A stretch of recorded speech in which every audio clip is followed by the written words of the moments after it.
La Iglesia Evangélica de Santidad hunde sus raíces en los movimientos religiosos europeos, particularmente de Alemania y de Inglaterra.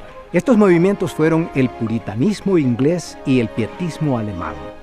Estos movimientos procuraban purificar la Iglesia y la sociedad desde adentro. Ellos intentaban que la gente y el gobierno de sus países vivieran bajo las reglas del Evangelio de Jesucristo.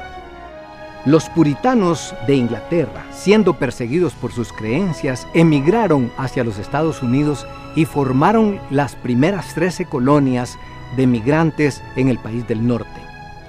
Más adelante, los puritanos formaron movimientos. Entre estos movimientos religiosos estaba el movimiento de santidad. Entre los puritanos se formaban otros grupos, particularmente los grupos de los metodistas y de los cuáqueros. Ambos llegaron a formar una sociedad que se llamaba la Sociedad Religiosa para la Promoción de la Santidad. Así comenzó el movimiento de santidad en los Estados Unidos, a partir del segundo gran despertar espiritual. La Sociedad Religiosa de los Cuáqueros, también conocida como los Amigos, enviaron los primeros misioneros a finales del siglo antepasado y llegaron tanto a Guatemala como a Honduras. Eran colportores, distribuidores de Biblias. Se asocian con este trabajo los misioneros Thomas Kelly y Clark Buckley. A través de estos misioneros recibimos por primera vez el mensaje del Evangelio en Honduras. Ahí en la historia, aquí cerca de Santa Rosa, murió uno de los misioneros en esos primeros viajes también con la predicación del Evangelio. Entendemos según la historia que entraron por Copán y Ocotepec. Ellos murieron en el trabajo misionero mientras distribuían Biblias porque fueron infectados con paludismo y no había hospitales ni cuidados de medicina en la localidad. Aquellos primeros dos misioneros, Clark Buckley y Thomas Kelly, que Clark Buckley pereció en el camino cerca de Santa Rosa de Copán. La historia nos relata así, que murió. El 9 de enero de 1903, Thomas Kelly escribía a sus amigos en California: Ya que estoy solo, necesitaré todas sus oraciones más que nunca. Jesús se torna cada vez más precioso a mí, mientras el bendito Espíritu Santo revela su amor más y más cada día. Algún tiempo después también Thomas Kelly murió mientras realizaba su labor misionera. El sacrificio de estos jóvenes misioneros inspiró a muchos otros misioneros a venir a Honduras. En 1914, la Misión de los Amigos envió la primera pareja de misioneros para hacer el trabajo de evangelización en Honduras, radicándose ellos en Tegucigalpa. Ellos fueron la pareja doña Dorotea y don Irving Humberto Camac. Llegaron en mayo de 1914. Según el relato de la señorita Irma Moody, los Camac viajaron en una carreta tirando por bueyes desde San Lorenzo hasta Tegucigalpa. A medio camino pernoctaron en Sabana Grande, donde mientras lavaban sus ropas en el río, se encontraron con un joven que les pidió que llevaran una encomienda a su madre que vivía en Tegucigalpa. Los misioneros accedieron, pero cuando llegaron a Tegucigalpa no podían encontrar hospedaje, puesto que por ser evangélicos no les querían ni alquilar ni vender. Más tarde, cuando se radicaron en una casa alquilada en el sitio donde hoy es el Ministerio de Salud, un domingo, cuando no había llegado mucha gente al culto, llegó una niña. Ella era hija del hombre que les había pedido llevar la encomienda a su madre, doña Josefa, quien había estado leyendo la Biblia. Doña Josefa y una amiga de ella, que era profesora, fueron las primeras alumnas de la primera escuela dominical en Tegucigalpa. La amiga de doña Josefa era la profesora Visitación Padilla. Don Humberto registraba en una carta aquella ocasión de la siguiente manera: Pueden imaginarse nuestro aislamiento. Ciertamente hemos llegado a tierra virgen para el Evangelio, ya que el romanismo ha campeado aquí por unos 400 años. Hay 7 iglesias católicas en estas ciudades gemelas. Acabamos de ponernos en forma para el trabajo. He repartido miles de tratados. El romanismo se siente molesto y nos están tratando en forma abusiva en el periódico católico local. A mí me llaman el cuáquero. Una de las estrategias que don Humberto utilizó para realizar la evangelización fue el contacto con políticos y personas de influencia. Cultivó la costumbre de visitar el Congreso Nacional y colocar porciones bíblicas y tratados evangelísticos, y dejaron literatura en cada uno de los escritorios de los diputados. Durante las celebraciones especiales, agasajaban a personajes de gobierno o les hacían obsequios. Por ejemplo, en las actas de la Junta Anual del año 1942 encontramos el acuerdo que dice: se acordó comprar un regalo y entregárselo al presidente de la República, general Tiburcio Carías Andino. Por supuesto, la evangelización persona a persona, la educación cristiana y la fundación de nuevas congregaciones constituyeron la metodología más usada a través de todo el país. Más tarde, don Humberto Camac escribía a sus amigos en los Estados Unidos: el enemigo ha estado activo especialmente en la persecución de los nuevos creyentes y en hacer circular reportes calumniosos y escandalosos que no se basan en la verdad. El periódico católico tiene un artículo constante contra mí y la palabra y la obra de Dios encomendada a nosotros. Ahora tenemos 2 o 3 jóvenes que son estudiantes en el Instituto Nacional y están padeciendo amarga persecución. Uno de ellos, sin embargo, dijo: anoche obtuve una gran victoria en los problemas, ya que encuentro en ellos una oportunidad para testificar de Cristo. La ruta desde Honduras hasta Chiquimula parece haber sido más fácil a través del puerto de Amapala. Unos años más tarde, la misionera también pionera de Centroamérica, Matilda Howard, registra la llegada de los primeros obreros guatemaltecos para acompañar a los misioneros norteamericanos en Honduras. El 1 de mayo, con el Señor abriendo la senda, 3 de nuestros obreros nacionales saldrán de Chiquimula hacia Tegucigalpa, trabajando en los puntos intermedios. Armando Peralta irá a través de El Salvador, se embarcará en el Pacífico para Amapala y desde ahí saldrían hacia Tegucigalpa. Así surgieron las primeras iglesias, primero en Intibucá, luego en La Paz y Tegucigalpa, y más tarde en Olancho. La señorita Nelly Tum narra los siguientes procesos.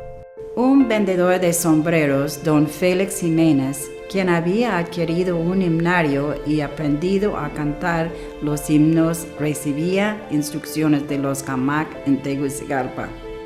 Él los invitó a ir a su pueblo natal, San Jerónimo, en Tibucá. Luego los llevó a La Esperanza y Yaramanguila, y más tarde llegaron a Jesús de Otoro. En La Esperanza, los primeros cristianos sufrieron mucha persecución al principio. Con todo, llegaron conversiones espectaculares. En Yaramanguila se convirtió la familia Doblado Lara. La señorita Lupe llegó a ser la lideresa de la congregación. En su casa, mientras celebraron un culto, don Felipe Cantarero, un hombre muy católico, tomó una imagen que él mismo había fabricado y la quemó en público. En su regreso a Tegucigalpa, los misioneros visitaron Tutule, Marcala, Santa María, La Paz y Támara. Después de aquel viaje, don Humberto y doña Dorotea, junto con la señorita Magdalena Kramer, hicieron un viaje al este del país visitando Talanga, Guaymaca, Campamento, Juticalpa, Catacamas y otros lugares. Ellos evangelizaron, visitaron de casa en casa y repartieron tratados y porciones de las Escrituras. Hubo ocasión en que ellos viajaban para Yaramanguila a visitar allá, y hubo alguien una vez que los estuvo vigiando para matarlos, y no los tiró porque miró que venía una gran multitud con ellos. Después se convirtió uno de los que estaban allí tratando de matarlos y preguntó quiénes eran los que andaban. Nadie, íbamos solitos, ángeles que protegían a sus siervos. Ellos salían a predicar, había un mercado y salían a predicar, pero como la gente era un poco belicosa, ¿verdad? Hay veces que les apedreaban, ¿verdad?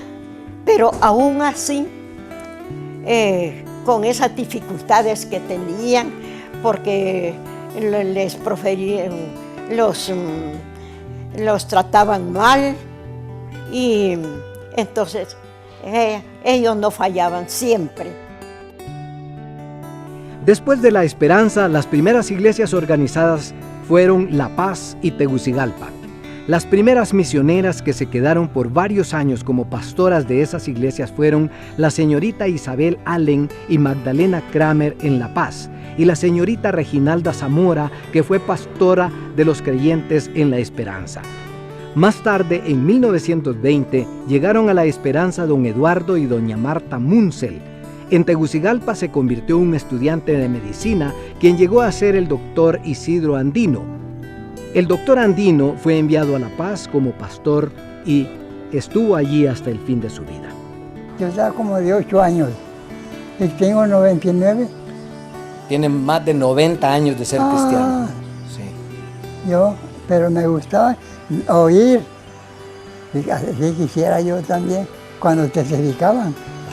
Eran gente que se convertían de veras para ganar, no para ahuyentar a la gente. Humildemente predicaban. Después de las primeras damas convertidas en Tegucigalpa, en uno de los cultos de domingo, llegaron 2 muchachos inquietos y juguetones. Un domingo después de la reunión, estos chicos comenzaron a disparar semillas de paraíso sobre la incipiente congregación con unas pequeñas ondas fabricadas de bambú. Los misioneros se disgustaron mucho, pero fueron guiados por el Espíritu para tratar con los jovencitos con paciencia, los cuales fueron convencidos de llegar temprano el próximo domingo para escuchar la palabra. El Señor los llenó de convicción y aquel día fue convertido el primero de los grandes predicadores, un joven nativo de la aldea de El Chimbo, cerca de Tegucigalpa. Era el hermano Juan Emilio Salgado. Poco tiempo después, Emilio fue enviado al Colegio Bíblico Berea de Chiquimula para estudiar y convertirse en predicador. Más tarde, el relato de las crónicas dice: Después de esta experiencia transformadora de Emilio, él mismo se consiguió un Nuevo Testamento. Lo leyó de tapa a tapa y acostumbraba a leerlo en voz alta a su madre mientras ella hacía las tortillas. Las mujeres vieron cómo el muchacho había cambiado como resultado de la lectura de aquel libro y desde entonces no le estorbaban para que asistiera a las reuniones de la misión. Durante su primer viaje, acompañando a los misioneros, el muchacho testificaba tan hábilmente que los misioneros comentaron: Emilio juega durante el día como un niño, pero durante la noche predica como un adulto. El fuego de Dios hizo a Emilio uno de los más grandes ganadores de almas desde su conversión. Don Emilio Salgado era el pastor de la Iglesia de los Amigos y predicaba muy elocuente, muy con la bendición del Señor. Un buen predicador para mí, ¿verdad? La gente, cuando uno los invitaba a las conferencias que iban a ver aquí, ¿quiénes son los predicadores que vienen? Pues decíamos, viene Emilio Salgado. Y como ya algunos los conocían, pues ellos venían aquí, ¿verdad? A las conferencias.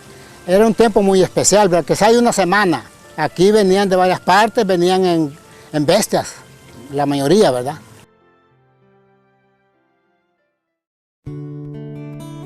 En 1929 falleció don Humberto Camac en Tegucigalpa. De la misma manera murió doña Marta Munsell el año siguiente. Ambos están sepultados en el Cementerio General de Comayagüela.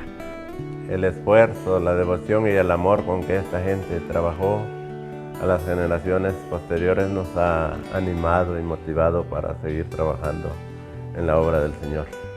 Para reforzar la falta de aquellos misioneros, llegaron otros nuevos, Elisa Stone y Juana Taylor. Más tarde llegaron los esposos Arturo e Irene Snasi, juntamente con la señorita Joy Riederhoff, a quien le llamaban cariñosamente señorita Joya. Los Snasi fueron asignados a la Iglesia de la Esperanza en Tibucá, mientras la señorita Joya fue enviada a Marcala. don Arturo Esnaz le dio una vaca a mi papá para que lo ordeñara, entonces ellos ahí empezaron a evangelizar a mi mamá y a mi papá. ¿Les dio una vaca para que...? Ordeñarla y iba don Arturo Esnaz a traer la leche. Entonces en ese medio evangelizaban a mi mamá y a mi papá. Pero mi mamá aceptó, dice, una mañana con doña Irene, porque doña Irene le dijo que oraran por su salvación, pero ya la había evangelizado. Doña Irene Esnaz. Y entonces oraron y dice ella que ella padecía de una pierna, de una canilla que le dolía y era falsa. Pero cuando se levantaron de orar, ella fue sana y salva a la vez. Amén. La señorita Joya no venía como una misionera de carrera como los demás misioneros. Ella había recibido la visión de evangelizar a muchos pueblos a través de los sistemas simples de reproducción del mensaje en audio.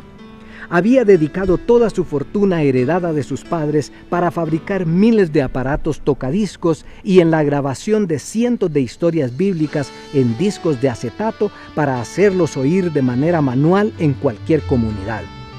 Cualquier persona podía evangelizar con aquellos fonógrafos solamente con el movimiento de su mano.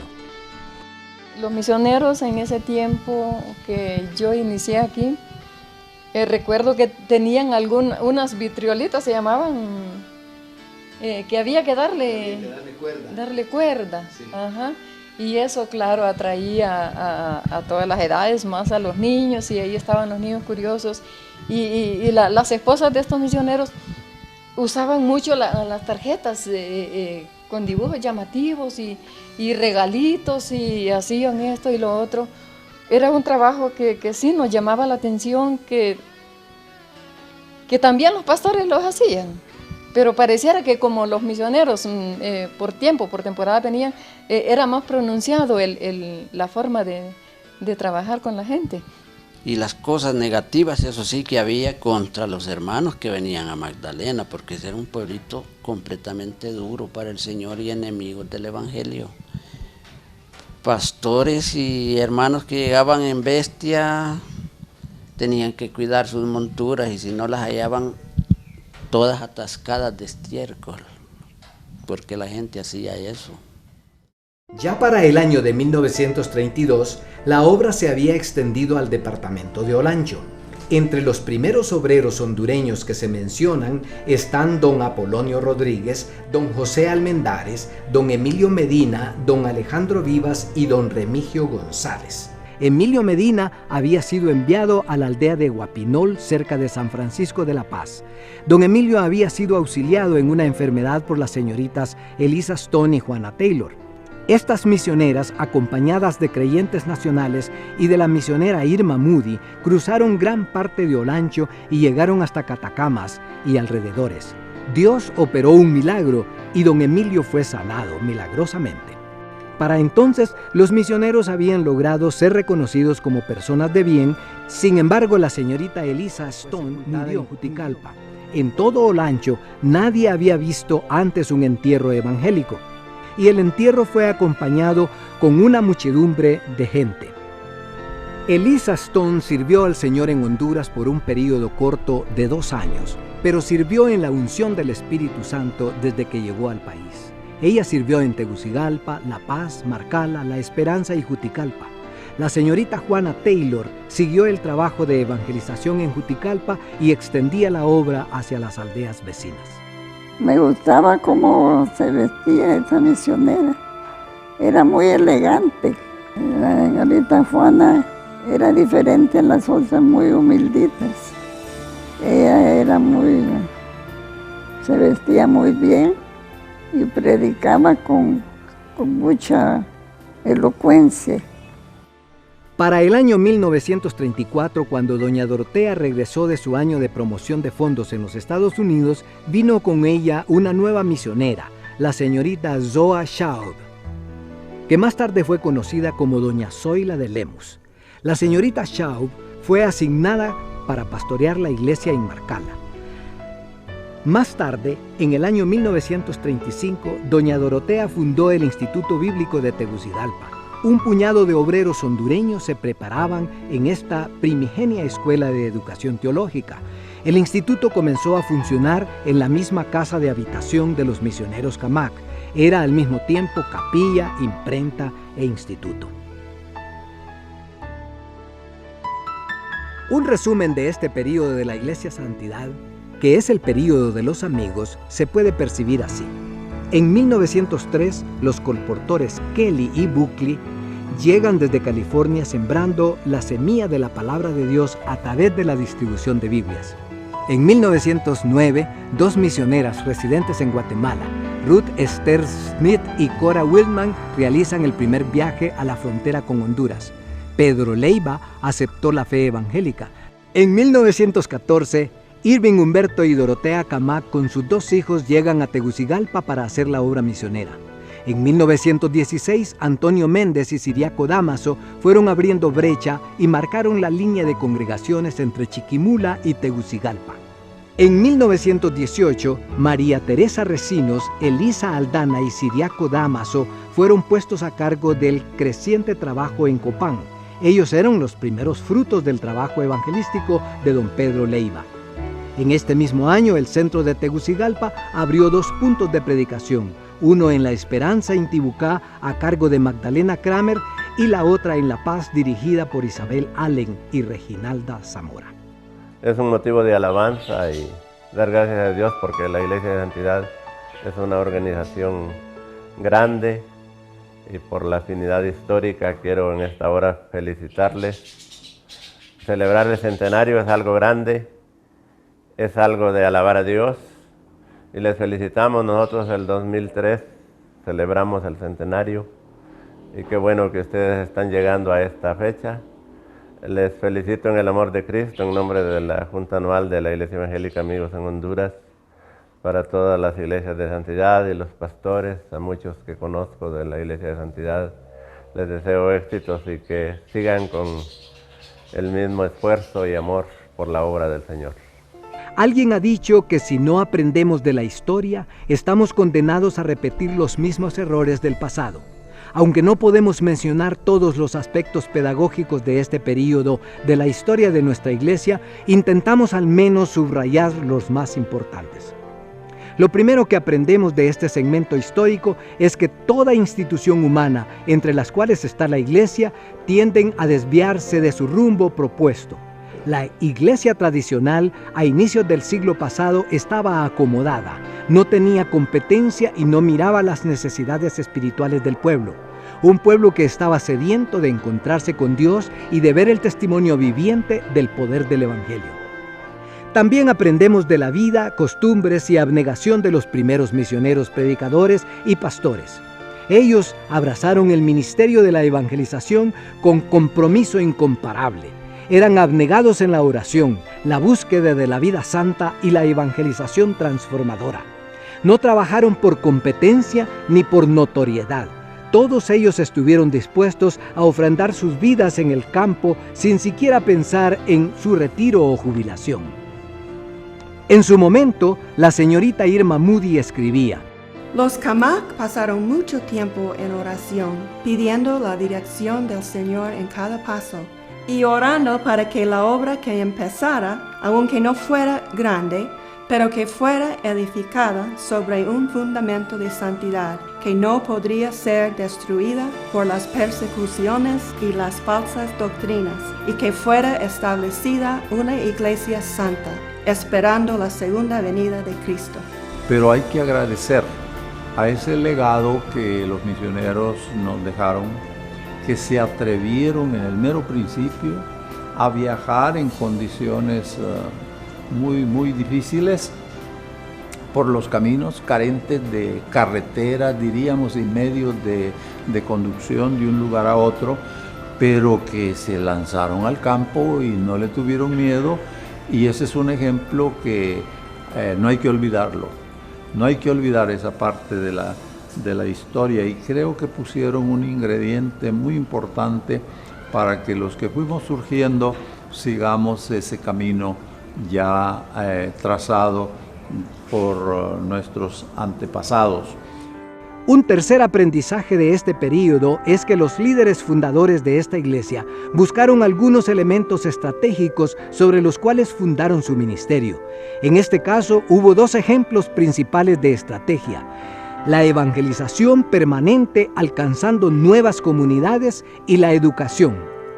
Después de extenderse a otras comunidades a través de la evangelización, lo primero que los misioneros de los amigos hicieron fue establecer centros de enseñanza, comenzando con la capacitación ministerial para formar los futuros pastores y obreros de la iglesia en formación. Esta es nuestra historia.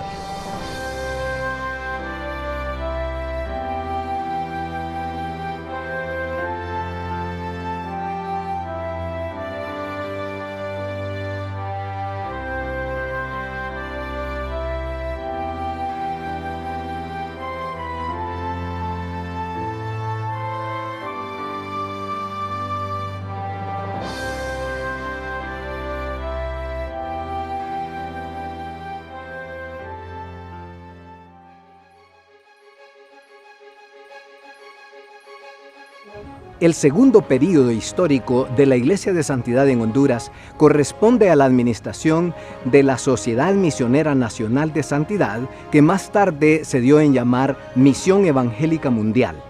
La Misión Evangélica Mundial fue organizada en 1910 como una misión de fe, con el propósito de reclutar y enviar misioneros al gran continente de la China. Fue el resultado de la predicación y la enseñanza de la doctrina de santidad en aquel país del norte. Como lo apuntamos en la primera sección, la Iglesia de Santidad en Honduras había sido establecida por los Amigos de California. Los Amigos trabajaron en la evangelización de nuestro país desde 1914 hasta 1943. En marzo de 1944, la Misión Amigos traspasó el campo del centro de Honduras a la Misión Evangélica Mundial. La comisión de traspaso estaba integrada por un grupo de misioneros de ambas organizaciones. Por parte de los Amigos participaban el secretario ejecutivo de la Misión de los Amigos, Merrill M. Coffin, y los misioneros asignados a Honduras, Dorotea de Camac, Leonora Camac, Arturo e Irene Snase, Irma Moody, Zoa Schaub y Dorotea Taylor. Los acompañaban el presidente de la Junta de la Sociedad Misionera de Santidad, el Dr. Arnold Hodgkin, y su secretario general, reverendo George R. Werner, con los nuevos misioneros de la Misión Evangélica Mundial, los esposos Arturo y Doris Vesper, junto con don Carlos y Lidia Eklund. Los documentos de traspaso se firmaron en Tegucigalpa en diciembre de 1943. Los pastores nacionales que lo firmaron fueron don Emilio Padilla, don Adán Osorio, don Juan Emilio y Efigenia Salgado, don Apolonio Rodríguez y don Pedro Oliva. Todos estos líderes llevaron sobre sus hombros, al lado de la misión, la carga del desarrollo de la iglesia. Las iglesias establecidas que fueron traspasadas a la Misión Evangélica Mundial fueron las iglesias de la Esperanza Intibucá, Marcala en La Paz y la Iglesia de La Paz en la ciudad de La Paz, la Iglesia de Santa Lucía Intibucá y la de Tegucigalpa. Para la fecha de traspaso en 1944, sin embargo, ya había otras obras funcionando, como la de Comayagua, la Vía de San Antonio y varias en el departamento de Olancho, como en Juticalpa y Catacamas, San Francisco de Becerra y San Francisco de La Paz. Varios de los misioneros siguieron trabajando juntamente con los nuevos misioneros de la Misión Evangélica Mundial, y hasta ese momento los misioneros norteamericanos continuaron desempeñándose como pastores de las iglesias establecidas. Los pastores nacionales, quienes desarrollaban sus talentos pastorales bajo la tutela de los misioneros, comenzaron a multiplicarse a través de la preparación del Instituto Bíblico de Tegucigalpa, que había sido iniciado por la Misión de los Amigos desde 1935. Doña Dora, no sé cómo hacía, porque ahora que estoy mayor yo, me pongo a pensar cómo hacía para manejar toda una obra, tomar decisiones, ser formadora y tener tanto hijo espiritual como la que formó a sus hijos espirituales. Mucho de la evangelización se realizaba a través de estudiantes del Instituto Bíblico y los nuevos pastores que se iban formando. Aquellos nuevos pastores hondureños interpretaron la tarea de la evangelización de manera fiel y responsable. Muchas veces trabajaron al lado de los misioneros y luego fueron tomando los puestos pastorales a medida desarrollaban sus capacidades. Don Pedro Oliva, sin embargo, destaca por ser hasta el día de hoy el ícono de santidad y de abnegación en la predicación del Evangelio. Él sufrió bastante por el medio del Evangelio, por el Evangelio sufrió, porque como era de los primeros que se convertían, ¿verdad? Él fue un llamado especial que Dios hizo en él, porque desde que él aceptó, él sintió, nadie le dijo vaya a evangelizar, nadie le dijo vaya a predicar allá a la gente. De su corazón nació el deseo de ir, que él quería que otros supieran, ¿verdad? Él salía a las aldeas, solo se ponía su cobijita en la espalda, se la amarraba y se iba. A mí me hablaste cuando ya estaba más grandecita de verlos ir solo. Yo deseaba irme con él, ¿verdad? Pero él solo se iba todos los sábados. Desarrolló su ministerio durante toda su vida como un destacado evangelista y discipulador. La Iglesia y la humanidad estamos en deuda con él por su trabajo y testimonio que solamente Dios sabrá cómo retribuir. Él sufrió por el Evangelio, ahí en Marcala, a punto de que una vez él nos contaba que iba por un callejón así, como allá en Marcala no había carreteras y caballo no se usaba, quizás iba él caminando, ¿verdad? Ya tarde, y salió un pícaro que quería matarlo solo porque predicaba el Evangelio y le dio un machetazo, pero como el Señor estaba con él, lo guardó y el machetazo cayó en la cobijita sí la rompió, pero él no le tocó nada y se tiró al barranco y no le pasó nada.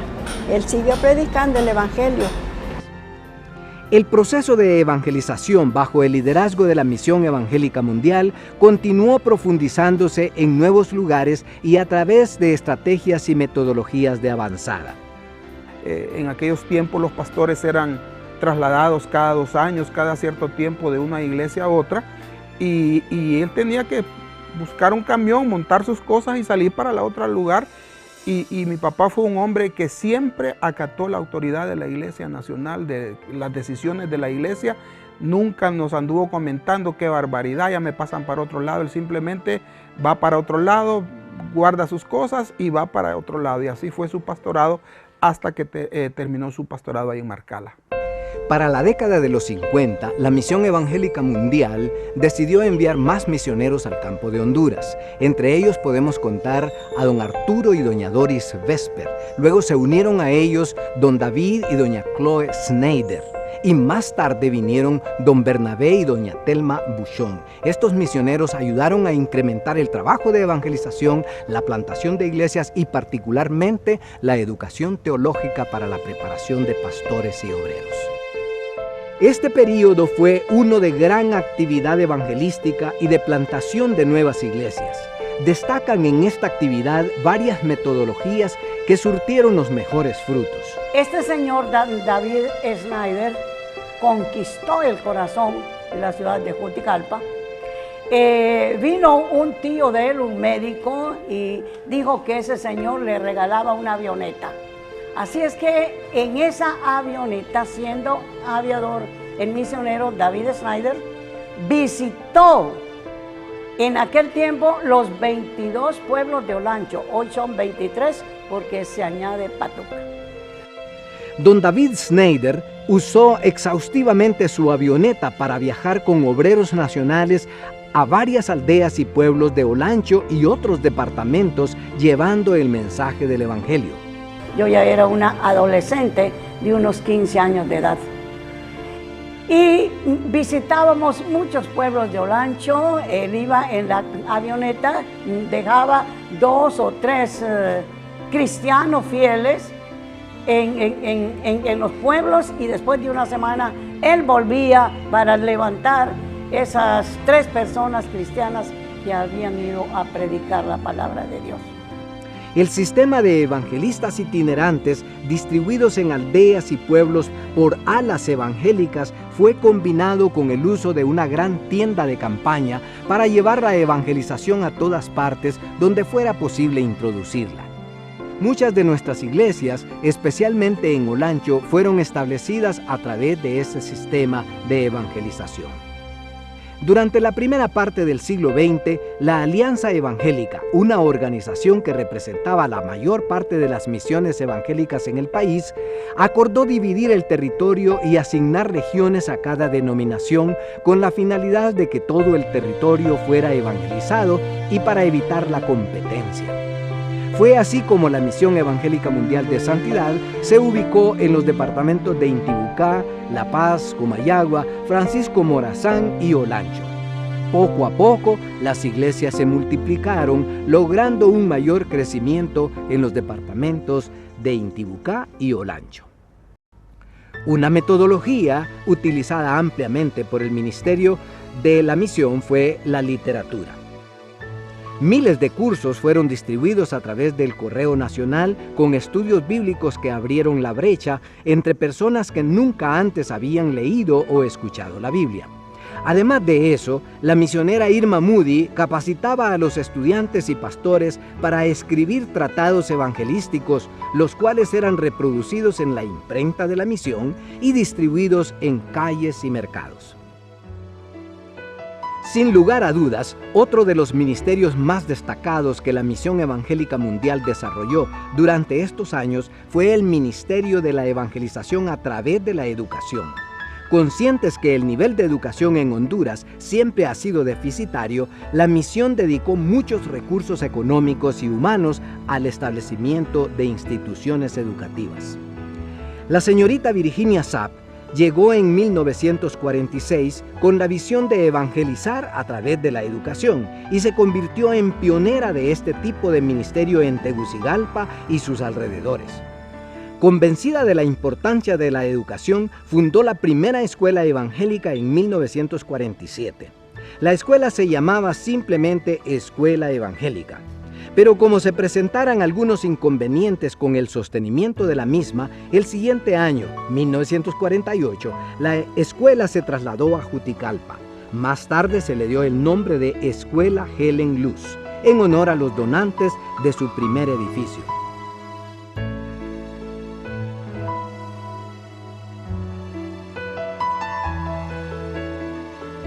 Para el año 1956, llegó para reforzar el equipo misionero la señorita Lois Henry.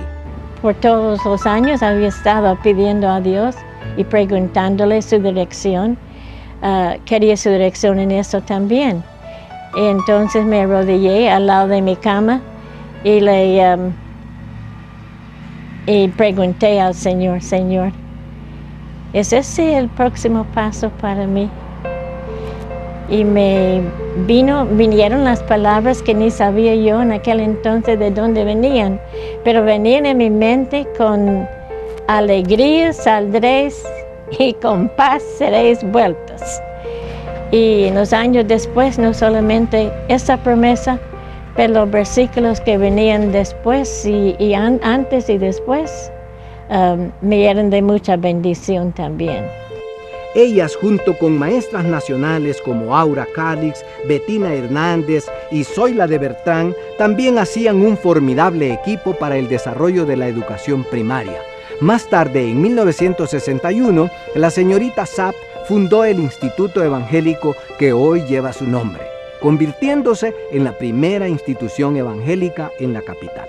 Y por supuesto, la semilla sembrada en esa institución durante esos años ha rendido fruto. Yo he visto el fruto a través de los años, ¿verdad? En los alumnos, exalumnos, que a diario uno se encuentra y que de momento uno no mira como que va a haber resultados con alguno. Pero la semilla que ha sembrado, y luego a través de los años uno se da cuenta que sí hubo siembra y que sí hubo resultados. Durante los más de 50 años de ministerio, esta institución ha predicado el Evangelio, formado discípulos, establecido iglesias y ha colaborado con docenas de otras iglesias a través de la formación de líderes sin distinción de denominaciones o de credos. En 1954, don Donaldo y doña Tuana Hawk fundaron la escuela El Sembrador. En ese tiempo, cuando ellos salieron de Estados Unidos, yo tenía 13 meses de edad y crecí acá en Honduras.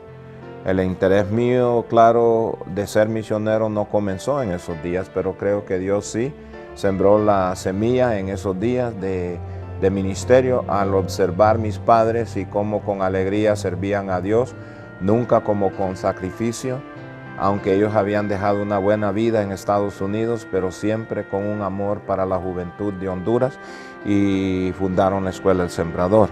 Corría el año de 1960 cuando don Saúl Gómez Díaz, esposo de mi tía Adelfa Pinto de Gómez, que ya está en el cielo, nos llevó a la escuela El Sembrador en Catacama, Solancho, junto a mi hermano Oscar Pinto, mi hermano mayor. Recuerdo perfectamente cuando don Saúl le dijo a don Donaldo Hawk, don Donaldo, aquí le entrego estos muchachos. Yo nací en la aldea de Laguna Seca. Cuando yo tenía unos 12 años, o 11 años más bien, pasó por allí un misionero llamado don Bernabé Buchón. Él me dijo que si yo quería seguir mis estudios, y yo ambicionaba estudiar, y él me encaminó que fuera a la escuela El Sembrador. Por más de 50 años, la escuela El Sembrador ha producido cientos de líderes en prácticamente todas las esferas sociales. Aquellos que una vez fueran niños desfavorecidos, hoy son profesionales, padres y abuelos de una generación que ha cosechado los beneficios de la fe evangélica. Gracias a Dios por la escuela El Sembrador, porque en su momento esa palabra que fue sembrada en mi niñez dio fruto, y con el tiempo le pude entregar mi vida al Señor justamente en la sala de mi casa. Ahí le entregué mi vida. ¿Cómo sabía lo que estaba haciendo? Sencillamente el Espíritu Santo estaba haciendo la obra con aquella palabra que fue sembrada en mi niñez. Y allí el año 1966, cuando yo tenía 12 años, acepté a Jesucristo como mi Salvador personal. Muchos misioneros han servido en esta institución a través de los años. Destacan entre ellos, además de la familia Hawk, Arturo y Wanda Eberhard, Tomás y Elena Dunbar, Arcides y Zoila Lemus, la señorita Leonor Powell, don Eduardo King y Heriberto Keller. Cuando salí a la universidad, mi intención no era de ser misionero. Yo sí quería regresar a Honduras, pero no como misionero. Porque uno tenía que salir a recoger sus fondos y a pedir gente que lo apoyara, y pues yo no quería hacer eso, porque yo pensé, yo bien gano mi vida haciendo algún trabajo. Me interesaba lo de ingeniería civil, y eso era la decisión que había tomado en mi vida, de ser un ingeniero civil, pero Dios cambió todo eso. Fui a una universidad bíblica, y allí Dios puso el llamado de regresar a Honduras como misionero, y también de decirle, pues aquí estoy, Señor, para cualquier cosa. Se han relacionado también con este ministerio algunos pastores nacionales como don Francisco y Vilma Castro, don Francisco y Esmeralda Núñez, Ramón y Delfia Turcios, David y Ela Castro e Irnaldo y Marta Molina. Estos últimos han sido relacionados con aquella institución a través del ministerio del Instituto Bíblico, que más tarde se agregó a la currícula de la escuela. La columna vertebral de todo el sistema de educación que ha destacado en la labor de evangelización y fundamentación pastoral, sin embargo, ha sido la educación teológica, misma que había sido establecida por la Misión de los Amigos anteriormente. El Instituto Bíblico, que nació en la primera propiedad de la misión en Tegucigalpa, funcionó por muchos años en la comunidad de El Hatillo. El trato y la enseñanza, los principios, los valores bíblicos que supieron esos maestros transmitir. Me recuerda mucho a los Vesper, don Arturo, el libro de los Salmos y otros libros de la Biblia, magistralmente como todo un maestro de la Biblia. Y ¿Cómo no recordar a doña Doris en el piano? Maravilloso, ella nos enseñó a cantar, organizó el coro con el grupo de estudiantes y disfrutamos mucho de eso. Para ver que esos estudiantes querían servir a Dios y de poder participar un poco con ellos en su preparación, esto sí todavía me apasiona.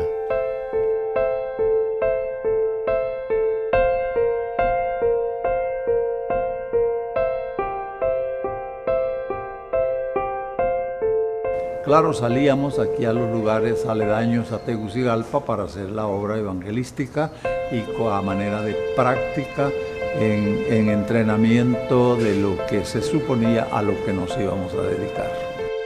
El Instituto Bíblico más tarde se trasladó a Juticalpa y en 1983 se comenzó otro programa de educación bíblica y teológica en la Escuela del Sembrador.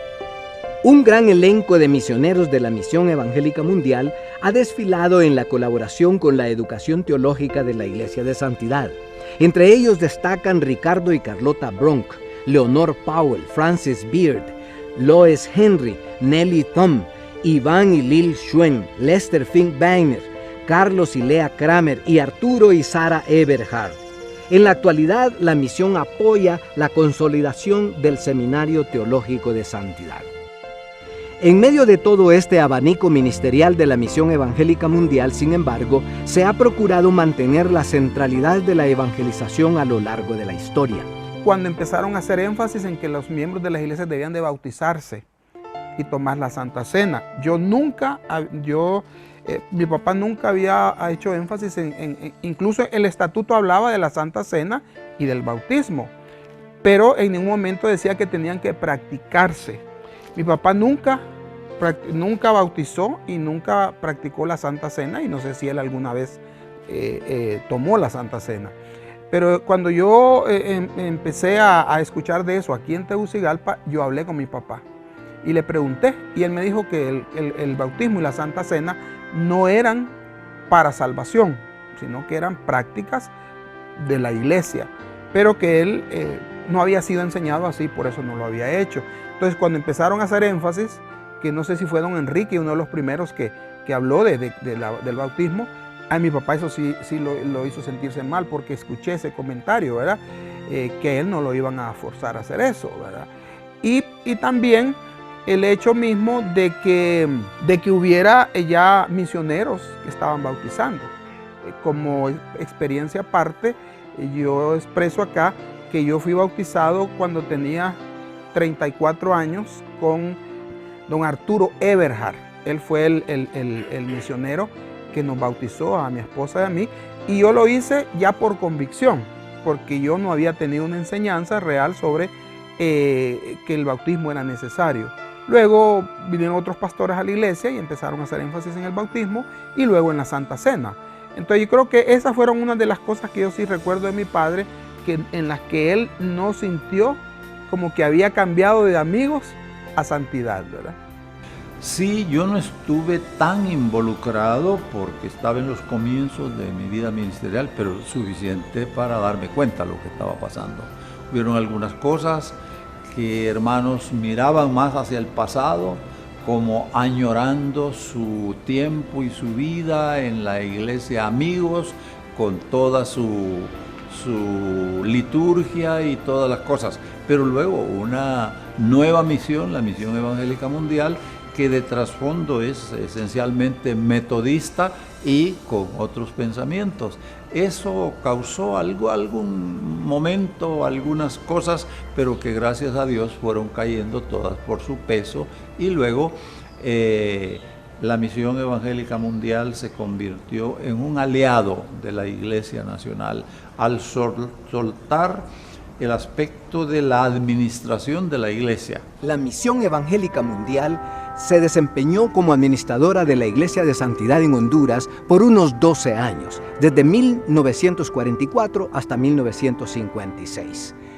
Para este tiempo, los líderes nacionales ya se habían desarrollado, habían crecido, habían evangelizado, habían fundado iglesias y sentían que tenían la capacidad de administrar la iglesia por ellos mismos. Ya los misioneros no como pastores, ya no como el tesorero, sino que la Iglesia Nacional toma ese liderazgo para elegir, tener su junta directiva nacional, tener su asamblea nacional y así autosostenerse. Es aquí donde nace la Iglesia Evangélica de Santidad en Honduras como entidad nacional.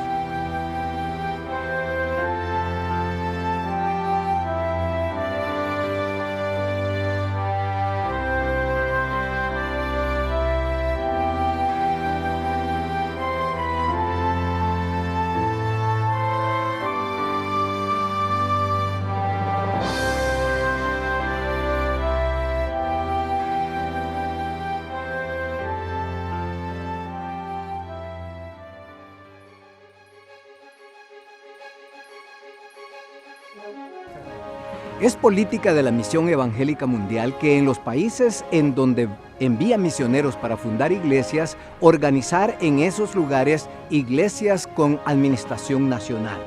En ese espíritu, para el año 1954, la Misión Evangélica Mundial, juntamente con el liderazgo nacional de la Iglesia de Santidad en Honduras, comenzaron a hablar de la organización de la Iglesia Nacional.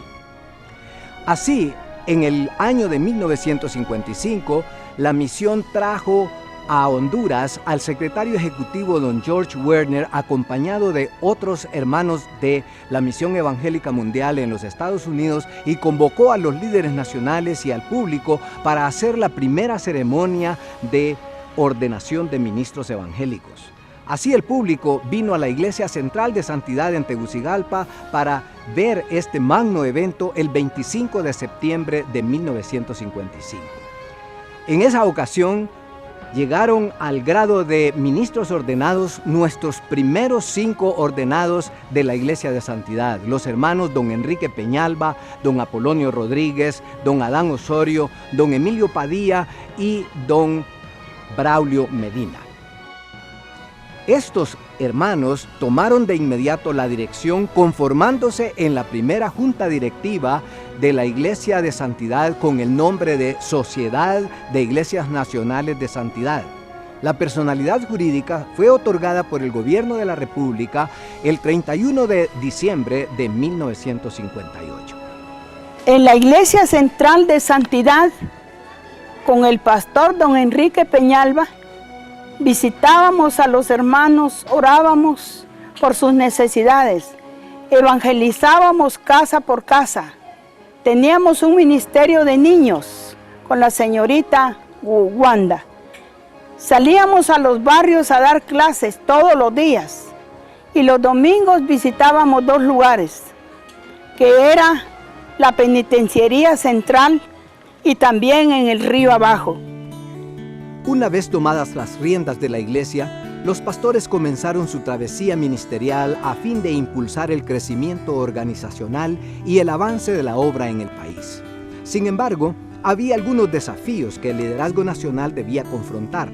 Entre estos estaba la administración de la iglesia, que podíamos dividir en 3 partes. El primero de esos retos de los líderes nacionales era el reto de la administración organizacional de la iglesia. Los pastores habían aprendido de manera práctica a lidiar con aspectos de liderazgo de los misioneros norteamericanos, pero en asuntos de liderazgo y administración dependían mucho de los aportes, consejos y experiencia de los misioneros. Aparte de eso, el liderazgo era más que sesiones, más que cultos y predicación de la palabra. Había que lidiar también con aspectos financieros, asuntos legales que acompañaban todo el proceso organizacional. En consecuencia, se encontraron con un segundo desafío, el sostenimiento de los pastores nacionales. De ahora en adelante debían depender menos de la misión, puesto que este paso implicaba el aprendizaje de manera sobre cómo desarrollar la iglesia y hacerla autosuficiente. Para mis padres no fue fácil el poder alimentar 8 bocas con un sueldo que en aquellos tiempos y pensando ahora era prácticamente nada, pero que al mismo tiempo fue una experiencia donde se demostró realmente el poder y la misericordia de Dios para suplir a mi papá y mi mamá en estas necesidades nuestras para poder tener por lo menos lo básico. Un tercer elemento en el liderazgo de la iglesia era el desarrollo del nuevo liderazgo. Era otro desafío para la continuidad de la preparación de los nuevos pastores y obreros que habrían de darle seguimiento a la obra de evangelización y la plantación de nuevas iglesias. El Instituto Bíblico, iniciado por los amigos en 1935, siguió funcionando bajo la dirección de la misión. Como resultado de las circunstancias, la misión continuó apoyando la educación teológica a través del Instituto Bíblico en El Hatillo. El Instituto Bíblico había sido fundado por los amigos y los pastores con más experiencia había sido educado con los amigos y tenían un tiempo muy especial, bien educados, conocían mucho de la Biblia. Tuvimos cursillos en Olancho para los laicos de las iglesias 2 veces al año y una vez tuvimos un miembro más joven que todos los demás, solo tenía 13 años y su nombre era Julián Ordóñez, que era de una de las aldeas que nosotros visitamos en evangelismo y lo conocimos bien. Pero era el único creyente cristiano en su aldea de Guarizama y ya nos preocupaba un poquito que él podía desviar en esa edad con las tentaciones y todo. Entonces estábamos orando por él en forma muy especial. Y cuando escuché que David Castro estaba mandado para su práctica en esa zona, San Francisco de la Paz y Guarizama y esa zona, le dije a David, por favor, lleve a Julián consigo cuando regrese al bíblico. Y lo tomó como tarea y lo hizo, ¿verdad? Conocí a David Castro y David hizo una impresión enorme en mi vida, llevándome a evangelizar, a predicar en pueblos y en aldeas de Olancho. Él predicaba y yo dirigía los cultos, tocábamos las guitarras y era para mí maravilloso. Así que cuando él me propuso que nos viniéramos al Instituto Bíblico, francamente eso era para mí lo que realmente yo deseaba hacer. Y para mí después fue un gran gozo solo pensar que ahí está Julián, estudiando para el ministerio. Y también siempre es un gozo ver cómo Dios le ha usado por los años en el ministerio. Lois Henry, a quien considero mi madre espiritual, porque ella de manera especial se interesó en mi conversión, se interesó en que yo creciera espiritualmente y se interesó también de manera especial en que yo pudiera venir al Instituto Bíblico y prepararme para el ministerio. Pero la preparación de pastores para las nuevas generaciones todavía hasta el día de hoy es un grande desafío para el liderazgo de la Iglesia de Santidad. Con el paso de los años, las dos organizaciones hermanas tomaron a bien establecer acuerdos acerca del rol que cada una de ellas debían tomar. La Iglesia Nacional y la Misión debían colaborar para el desarrollo de la Iglesia. Así se establecieron las formas de participación conjunta y los roles de cada una. La Iglesia concentraría esfuerzos en la evangelización y plantación de iglesias, y la Misión apoyaría los ministerios de la Iglesia, pero dejando el oficio pastoral y el liderazgo a los nacionales. Ellos concentrarían más sus esfuerzos en apoyar el desarrollo de la infraestructura, las misiones de servicio y la atención a las instituciones educativas.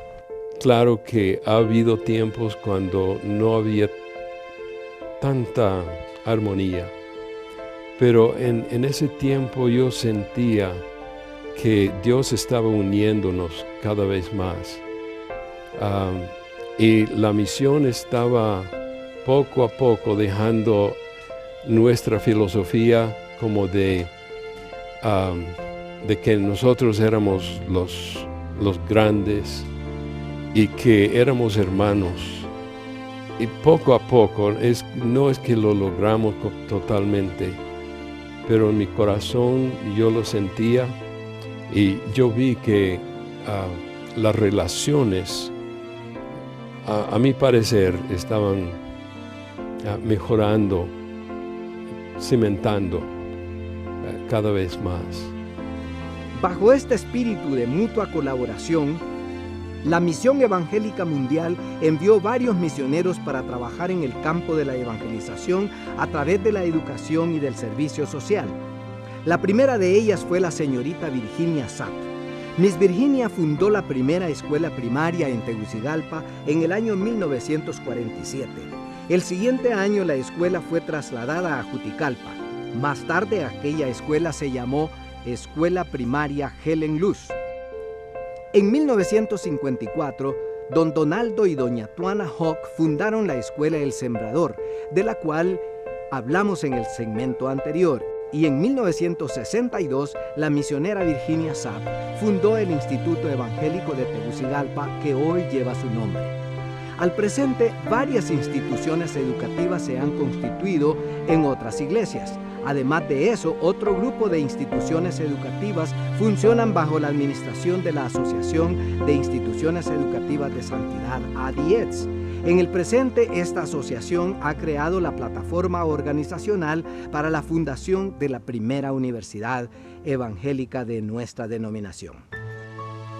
La educación teológica continuó desarrollándose con varias modalidades a través de los años. En el presente, y contando con el acompañamiento de la misión, se desarrolla una modalidad más contextual, en donde atendemos más de 200 estudiantes cada año para la capacitación ministerial en varios niveles de educación. Para este menester contamos con un programa de residencia en la Escuela El Sembrador y otros campus de estudio en diversas ciudades del país bajo la visión de organizar una escuela de formación ministerial de nivel universitario, el Seminario Teológico de Santidad. Todos estos programas de formación están regidos por una comisión que lleva el nombre de Comisión de Educación Bíblica y Teológica, CEBITE.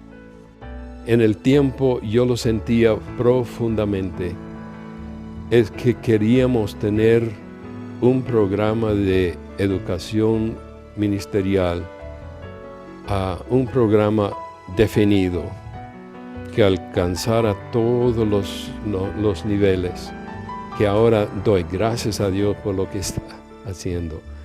La Misión Evangélica Mundial ha desarrollado un intenso ministerio de seguimiento, estímulo y educación continua del nuevo liderazgo de la Iglesia de Santidad en Honduras.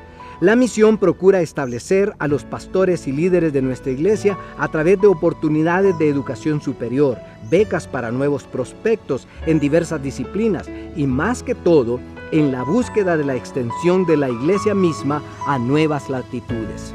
Hemos visto el despegue en estos últimos años, tanto a nivel, ¿verdad?, de la producción evangelizadora, el crecimiento, el desarrollo de la iglesia, en la capacitación de nuestros pastores. En tiempos anteriores habíamos tenido muchos pastores, ¿verdad?, que les decíamos laicos en su momento, pero el desarrollo educativo de la iglesia, ¿verdad?, ha llevado a que todos nuestros pastores, ¿verdad?, hayan salido de ese módulo de llamarlos laicos, ¿verdad?, a ser pastores ahora, ¿verdad?, graduados, ¿verdad? Creemos de que son unos pocos los que están en este momento, saliendo de ese módulo de laico para entrar en pastores de formación. Así que en educación hemos andado bastante bien, luego también en la parte social. Para la década de los 70, la Iglesia de Santidad aprovechó los espacios que había abierto una desgracia en el país, como fue el huracán Fifi en 1974. En esta oportunidad, la iglesia se movió hacia la costa norte y por primera vez incursionamos allá para abrir las primeras iglesias. Más tarde, con el desarrollo de las primeras iglesias, fuimos a otras ciudades en donde al día de hoy se han desarrollado nuevas congregaciones en San Pedro Sula, en El Progreso, en Tocoa, Colón, en La Ceiba, y ahora nuevamente hemos hecho nuevos pasos hacia La Mosquitia. La Iglesia de Santidad en Honduras tiene una vocación y proyección social, yo digo ya en las venas. Uno de los elementos característicos del enfoque wesleyano del ministerio cristiano es lo que llamamos la misión integral. Según la teología wesleyana, el ser humano debe ser redimido en términos de vida espiritual, social, económica y relacional. La Misión Evangélica Mundial siempre puso en práctica este principio de ministerio en su desarrollo misionero.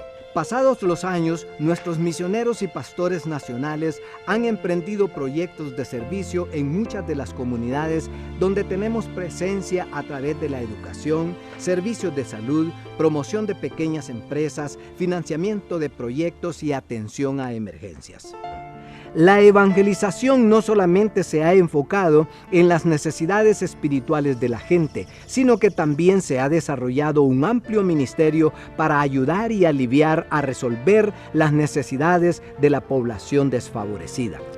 En este sentido, la misión ha socorrido a las comunidades a través de servicios médicos, tales como brigadas médicas y centros de salud en diferentes comunidades, tales como en Santa María, La Paz, La Esperanza, Punta Gorda, Roatán y Choluteca. Al extenderse la labor misionera de la MEM, en la actualidad ha liderado el funcionamiento de un hospital en Jucuapa, El Salvador. Aparte de esto, los misioneros a través de los años han patrocinado la crianza y educación de gran número de niños y niñas. Impulsados por esta visión ministerial, han nacido en nuestras iglesias y con la colaboración de la Misión Evangélica Mundial varios proyectos de servicio social. Por ejemplo, el proyecto de atención en salud comunitaria que los esposos Arturo y Carol Gómez han desarrollado en Colomoncagua, Intibucá. También los hermanos Juan Marcos y Reina Amaya, con los hermanos de la iglesia de Santa Lucía, Intibucá, ayudaron a desarrollar el proyecto de la clínica comunitaria en Santa Lucía, Intibucá. Hay que mencionar también el proyecto Manuelito, que atiende a niños de y en la calle. El proyecto Amor, Fe y Esperanza también es otro de los proyectos que han sido iniciados por pastores de nuestra iglesia para paliar la necesidad de educación y de atención a las familias en pobreza que viven alrededor del crematorio municipal de Tegucigalpa. Por supuesto, la escuela El Sembrador, la más vieja de ellas y el más nuevo de ellos, apoyado por la misión, el proyecto de rehabilitación de alcohólicos en La Esperanza, en Tibucá.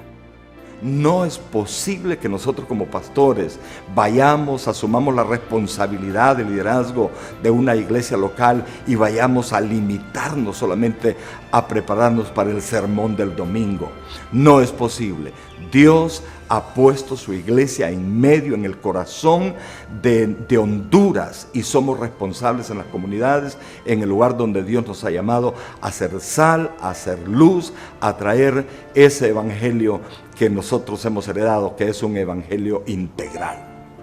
Aparte de lo anterior, se han organizado otros enfoques misioneros con la colaboración de la misión, como el Comité Evangélico de Desarrollo, Iglesia y Comunidad, CEDICO en Camasca, Intibucá, el Comité de Emergencia y Desarrollo de la Iglesia de Santidad, el Ministerio de Apoyo Financiero para promover microempresas Alcanzar y el programa Transformación Cristiana del Sur, ubicado en Choluteca, donde funciona una escuela vocacional, una clínica y 6 congregaciones. Igualmente, la misión ha promovido el financiamiento de proyectos como viviendas y pequeños préstamos para aliviar las dificultades económicas de las comunidades a través del Ministerio Alcanzar. En la actualidad, este último aspecto sigue siendo el aporte más significativo de la Misión Evangélica Mundial, tanto para la Iglesia como para las comunidades en general. Ha sido un aporte muy valioso. Algunos han dicho, pasó la época de las misiones extranjeras. Yo creo que no. Siempre en el apoyo mutuo. Los del norte tienen mucho que contribuir con nosotros todavía. Y nosotros también tenemos algo que dar en respaldo al ministerio de la evangelización, que siempre estará o será un trabajo inconcluso. Nunca podemos llegar a decir ya los misioneros no hacen falta aquí. ¿Cómo no? Yo digo que hacen falta. No podemos decir ya lo podemos nosotros todo, tampoco. Siempre en esa colaboración de nacionales y de extranjeros se forma una fuerza que nos puede impulsar hacia los nuevos retos en el nuevo siglo. Después de muchos años de concienciación y lucha, los pastores y demás miembros de nuestra iglesia cuentan también con un servicio financiero de prevención para el retiro de nuestros pastores a través de la Cooperativa Veraca Limitada, pequeña entidad de ahorro y préstamo que intenta prever un mejor futuro para los pastores, obreros y personas que voluntariamente se afilian. En 1980 comenzamos a hablar de la obra misionera. La iglesia y la misión comenzaron una serie de conferencias y actividades orientadas a la formación de conciencia en las iglesias establecidas a fin de proporcionar recursos humanos y económicos para la apertura de nuevas obras, tanto a nivel nacional como internacional. Como resultado de estas actividades, más tarde se organizó la Comisión Nacional de Misiones CONAMIS, misma que busca oportunidades para levantar fondos y capacitar misioneros a fin de enviarlos a otras culturas y naciones. Así nacen las primeras experiencias misioneras que dan origen en la década de los 90 a la formación de la Agencia Misionera de Santidad Latinoamérica, AMSLA, con el apoyo decidido de iglesias de nuestra familia en otros países y de la Misión Evangélica Mundial. Yo pensaba que todos los misioneros eran santos, que no hacían nada, que no peleaban nada de eso. Porque como niños no nos dejaban entrar a las sesiones que ellos tenían en las juntas anuales de la misión. No, yo pensaba que todo iba con armonía y que no había discusiones. Pero ya cuando regresamos como misioneros y asistimos a la primera junta anual de los misioneros, pues nos dimos cuenta que todos esos misioneros que nosotros cuando éramos niños pensaban que eran santos, pues vimos que también eran humanos y habían muchas discusiones durante esos primeros años que para nosotros pues era como nuevos misioneros. Aprendimos mucho de ese tiempo, pero damos gracias al Señor que aunque en medio de todo eso Dios podía trabajar en las vidas de no solo los misioneros, pero también en las vidas de las personas con quien ellos estaban ministrando. Y creo que, y damos gracias al Señor por todos esos misioneros que fueron delante de nosotros y ahora pues nosotros hemos podido disfrutar de muchos de los logros de ellos, lo estamos viendo venir a fruto en este tiempo. Yo sé que en muchos países los misioneros y los otros dicen, somos de la santidad, pero a veces no predican de la santidad. Y nosotros creemos que es una segunda obra de gracia. Y estamos orando que en los próximos 100 años que sigan predicando que Dios santifica el creyente como una segunda obra de gracia. Al cierre del siglo, nuestra iglesia ha hecho sus primeras incursiones en la empresa de envío de misioneros a otros países y culturas. En el presente ha iniciado obra hispana en Estados Unidos, ha iniciado la obra en México, en El Salvador, en Afganistán y la Mosquitia hondureña.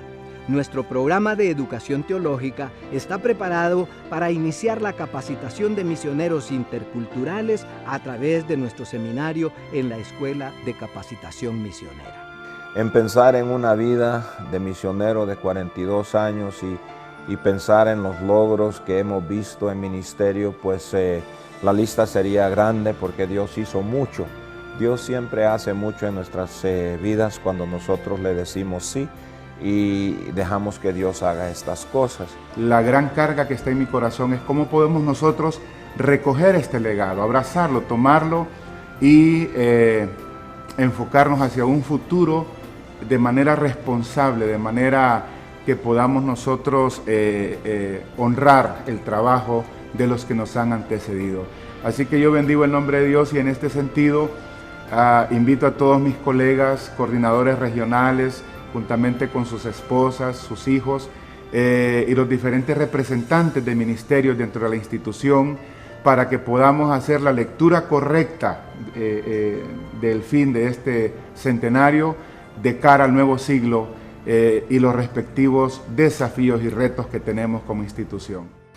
Al cierre de estos 100 años de historia de la Iglesia de Santidad, nos quedan grandes desafíos y mucho que hacer en este mundo y particularmente en el país donde vivimos.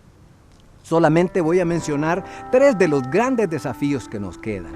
El primero de ellos es mantenernos dentro del marco bíblico de la doctrina, de la teología, en medio de una hecatombe de doctrinas, de creencias y de toda forma de manifestación de lo que supuestamente es la iglesia cristiana. Un segundo desafío son los medios de comunicación y todos los demás medios que estratégicamente necesitamos conocer, explotar, usar para el avance del Evangelio en la actualidad. Y un tercer grande desafío, por supuesto, que va con toda el área de la misión que la Iglesia necesita desarrollar en el presente siglo, como siempre, es el desafío de las misiones interculturales e internacionales.